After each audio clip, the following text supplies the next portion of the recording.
My brother was in a coma for 2 years, and I just found out that he heard every single word we said about taking him off life support. It started the day the doctor said Chris was technically awake, but no one was home. Minimally conscious, they called it, which sounds like hope until you realize your brother is stuck between dead and alive. My mother lasted 4 months before she started calling him the body. My father lasted 6 months before he suggested donating his organs. My sister visited him, but she spent the entire time on her phone because she thought looking at Chris was like looking at a corpse. I had to block out her reactions because I had to agree that our twin telepathy was just childhood nonsense. The same telepathy that made my jaw clench the second Chris had his wisdom teeth pulled. I visited him every afternoon at 3 o'clock, the time we used to walk home from school together. I held his limp hand and tapped Morse code into his palm and asked, "Are you there?" until my fingers cramped. We learned Morse code at summer camp when we were 8. I sat through 2 years of one-way conversations while Chris stared through me like furniture, still hoping he'd tap back. I told him everything because the silence would have killed me otherwise. How his girlfriend Maria started seeing his friend Tom. How mom cried when she made his favorite meal. Sometimes his eyes track movements, but doctors said reflexive reactions meant nothing. Family visits dropped from daily to monthly. The insurance company was pushing for long-term care. Then 3 months ago, while I was describing Tom's pathetic marriage proposal to Maria, I felt distinct tapping signals against my palm. Short, short, short, long, short, short, short, SOS in Morse the code. Chris, if you can hear me, press once for yes or twice for no. Nothing. My heart broke. Then, 5 seconds later, a deliberate squeeze so hard my knuckles cracked. God, are you there? A squeeze. Were you there the whole time? A squeeze. Can you understand it all? A squeeze that felt like drowning in reverse. Chris began to spell something, letter by letter. RING, the ring for Maria.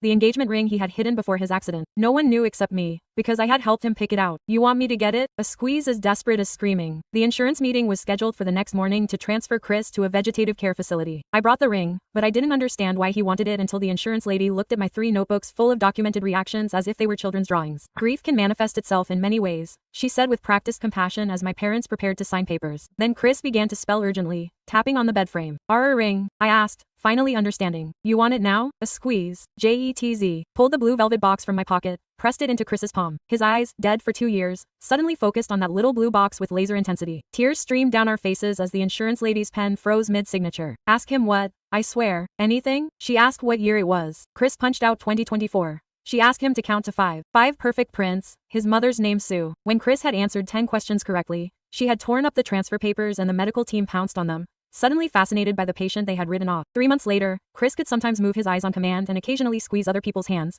though never as consistently as he had with mine. Not long after the insurance meeting, I asked why he fought so hard to tell me about the ring first. Took him 30 minutes to get the answer out. You were the only one who still talked to me like I was real. Then he added something that took my breath away. Heard mom call me the body. I held his hand while he spelled more. Heard dad say donate my organs. Heard them all give up but you. The doctors call his recovery miraculous, but Chris pressed the truth about miracles. No magic, just someone too stubborn to let go.